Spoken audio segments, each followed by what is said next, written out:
Dick Cowan, thank you so much for making time for us again. Wonderful to be on Politics 360. So, Dick, I just wanted to get your reaction to the snippets that you've been able to see of my conversation with Assemblymember Blanca Pacheco and State Senator John Laird, who lead the Joint Rules Committee. I am a little disappointed, as I imagine you are, with how little specific information they were willing to give. I know certainly they would never be satisfied if the team said, our budget is 1.1 billion and we've spent 518 million and full stop. That's no financial analysis.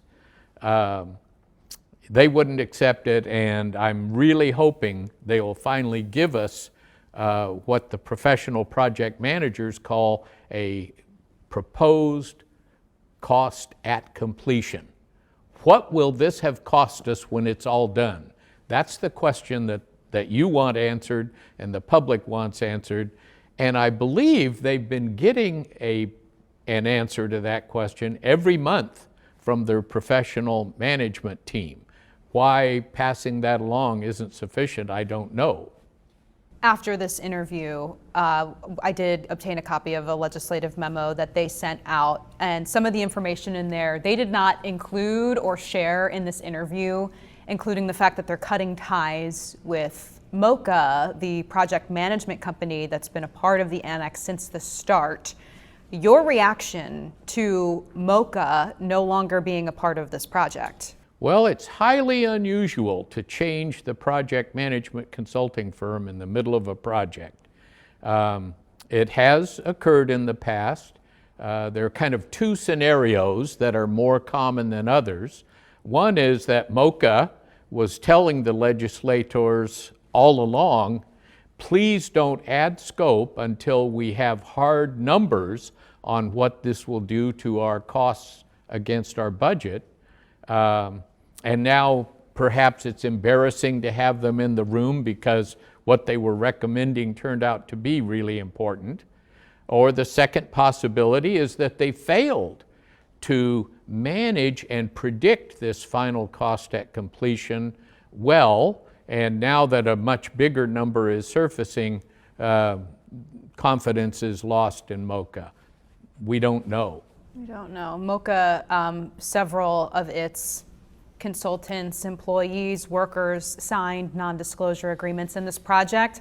From your understanding of how those were crafted, in the agreement that was signed between the legislature, I mean, would they still be beholden to it, do you think? Or, I mean, will we get answers out of MOCA?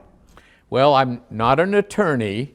I believe the non-disclosure agreements would survive MOCA being terminated. So we wouldn't automatically have people with inside knowledge who could tell the public what happened.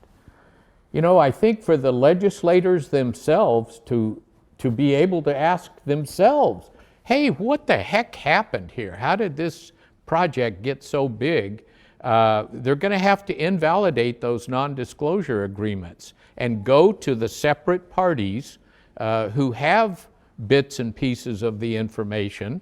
Maybe a committee has to take that on, but until those non-disclosure agreements are invalidated, even the legislators won't be able to get good answers. I asked Senator Laird and Assemblymember Pacheco if those NDAs would remain in place, given the controversy surrounding them. We've seen public backlash, a law passed in response to their existence to ban them in the future. I asked if they would remain in place, and they essentially said yes, because of security and sensitive bidding information. And I pointed out to them that neither one of those words are even laid out in the NDA. It's not even explicitly stated. It just, as you know, says any information, any data, any document, any diagram associated with this project, basic information. What is your response to that? Certainly none of us would want anyone on the project to disclose anything about, the security systems, the cameras, barriers that may automatically come into place. Those should be kept confidential. They always have been. We didn't need non-disclosure agreements to keep those confidential on our previous state projects. Everyone knows that should be kept confidential. It's very suspicious. The state could say the NDAs are invalidated except for security issues. As for the bidding information, the procurement professionals who work for the state, they know very well what are the ethical bits of information they can and cannot share of competitive information supplied during a procurement. They're professionals. That's not a risk at all. And I know you and I have discussed this, but just to take a step back, I mean, in other state buildings that you're aware of, I mean, have there ever been NDAs like this on a project? No, not even when I worked on federal top secret military projects was anything like this in place. Very common to say, please don't advertise our project or speak to the press without checking with us, because you don't want everyone out there boasting inappropriately of their important role in a project. That's fine, that's done all the time. But no, this cloak of secrecy, this surpasses anything I ever saw in my career. With the security measures, it's confusing what exactly was added after January 6th of 2020. The legislators are saying the secure corridors have always been a part of this project, but acknowledge there's going to be $64 million in costs, and that the most significant cost of this project, according to State Senator John Laird, is security. Do you have any sense of what that could mean without obviously advertising or publicizing sensitive information, but do you have any sense of what could have costed so much? Well, first of all, let me say, saying that we really spent extra money to make a secure building and then put a glass skin on it so that anyone outside the building could see everyone who's being moved after an emergency event, those two things seem really incompatible to me. But if one were to add the corridors after the January 6th event, that would be understandable. If Senator Laird said, no, the extra corridors were always in the project, then I'm struggling to think, you know, they already would have had a good camera system, good access system. Yeah, I do remember that the amount being claimed that would be needed for extra security was about the amount of the budget overrun that MOCA reported in one of the public hearings. So it may have been that the January 6th event was a very convenient thing to blame for needing to add money to the project. Do you remember how much that figure was? About 90 million. 90 million. Okay. Any other takeaways or thoughts from? Oh, gee, quite a few. In the legislative report, there was a mention that only one of the palm trees that had been relocated had died, and that's no small thing. Transplanting and preserving mature palm trees is very tricky, so good job, team. But the paper didn't mention of the 39 trees that had been slated to be relocated and then brought back. A third have died already. The early efforts in preserving the trees, protecting them, storing them properly were not well done. The team had committed to follow the national standards, but they weren't in fact followed. With you, I'm very concerned about protecting the west side. I do want to talk a little bit about what professional managers do to forecast that cost at completion. Assemblymember Pacheco said, well, you can't predict the future. Well, one must predict the future. If you took a $1.1 billion budget and broke it into several hundred small budgets, then as you began the early work of the early budgets, you measured the costs that we're experiencing, you would find, well, the market, COVID-19 impacts, whatever is going on, let's see how we're doing with these early budgets, and then let's forecast the budgets we haven't started to spend yet, and we'll add all of those numbers together, and that will be our forecast cost at completion. And I'm sure the professional managers on the project have been doing that. And if the forecast is a number you don't like, gosh, that's way too expensive, then that allows early in the project for the leadership team to act. And there were opportunities here. The team could have said, let's use the parking garage we paid for in the swing building. It'll mean a walk of, oh gosh, maybe what, 300 feet? But our legislators are capable of walking that distance. They can do that. That would have been a big savings. This galleria that shows now, this big hollow part of the building in the middle that caused the building to be wider than the old Capitol, which is not a good idea, that could have been done away with. That's not a huge benefit to the public to have that galleria in the building. But those opportunities are behind us now, sadly.